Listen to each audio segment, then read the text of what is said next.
Hi, I'm Rob from roblandphoto.com, and this is a really nice quick look at a Canon lens. I bought that not long ago. This is the Canon zoom lens, the EFS 18-55 f3.5 to f5.6 IS lens. Now I bought this to replace my 28-90 lens, which was the first EF lens I got. But unfortunately that lens, with a typical Canon digital body like this 350D, it would be the same for the 400, 450, 500, 550, 60D, all that sort of stuff. They've got what's called a crop sensor inside. So what that means is the sensor, the little thing that makes your photographs, is actually smaller than a piece of 35mm film. So the lenses aren't quite, well, how can I put this? Because it's only used in the middle of the frame, the lenses aren't as wide. Okay, and this is often referred to as the crop factor. So if you're using an old film lens like a 28-90, you actually times the focal length by 1.5 in Canon's point to give you the sort of 35mm equivalent.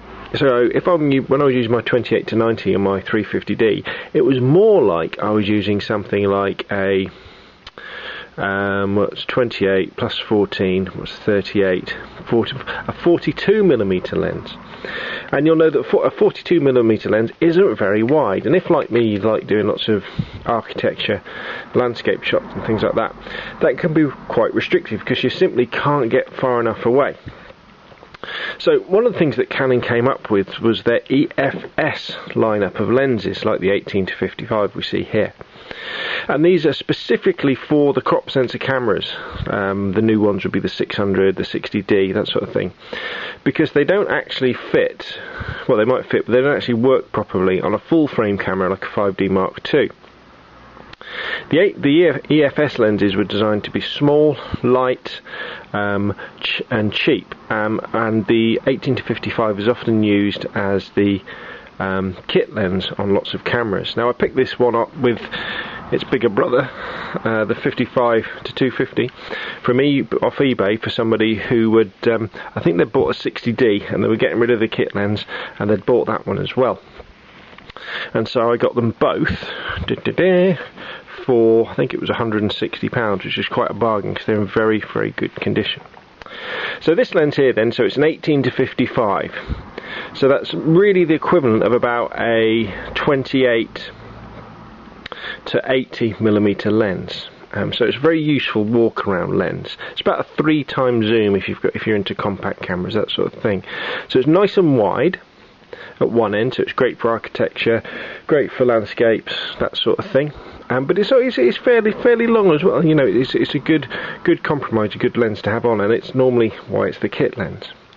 It's an IS lens, which means that there's these magic electronics that move an element around inside the lens, which steadies your picture.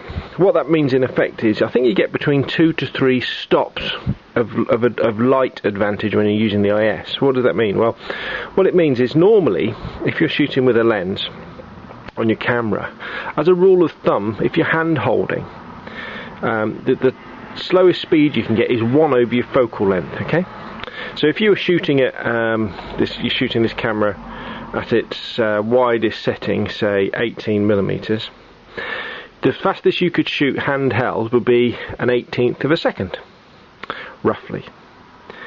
And if you were shooting at the long end, 55, it would be a 50th of a second would be the fastest. But with the IS on, you could not shoot at a 50th, you could half it again. So it could be a 25th of a second, or even down to a 1/10 of a second handheld. So that's fantastic. And even when you're shooting at higher speeds, like 250 to 500th of a second, it will make your images sharper when you're handheld shooting, because it will just keep that lens element steady. Now as soon as you get up to about 1,000th of a second and higher, the IS doesn't make any difference at all, and obviously if you're on a tripod as well, it doesn't make any difference at all that way. So what you can do is, you can probably see the stabilizer switch just there, you can turn that on and off when you're on a tripod. You may well notice that instead of the red EF marker, we've got a white one for when we take it off. and line up that way. And sort of a few practicalities about the lens. Sort of as you turn the zoom, you may well notice it sort of goes in and out. But if we go to manual focus, as you manually focus, obviously the lens is spinning, so if you're using a circular polarizing filter, you've got to readjust it as you focus in and out.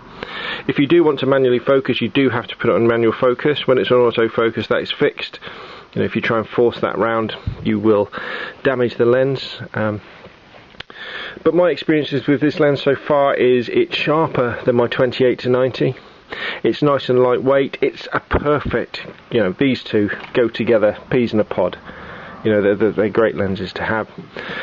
And it does what it says on the tin, to be honest. You can pick these up relatively cheaply on eBay. I understand that the later models, like this one, are better than the earlier ones, so just check the listing to see if they're off a recent camera or not. If you've got something like a 450 or 600, 550, your camera probably came with one of these anyway, but if, like me, you came to digital SLRs through just having a body, I would definitely recommend getting something like the 18-55 rather than wasting your money on a 28-90, quite simply because one of the more interesting aspects of photography, I think, is going wide, and the 28 just isn't wide enough for most situations, where the 18 really is. A couple of other little things. The filter thread on the front is 58mm, so for if you get the lens cap or if you get some polarizing filters, you make sure you get 58s. And that's about it, really. Very nice little lens. I've really enjoyed using it, and I think it's like the perfect accompaniment for my 350D. And as I say, used with the 55 to 250, they go together like peas in a pod. Right. So what you'll see next is a few example photos that I've been taking over the last few weeks, and hope you enjoy them. My name's Rob from rob9photo.com, and this is my little review of the Canon EFS 18-55 IS zoom lens. Thanks for watching.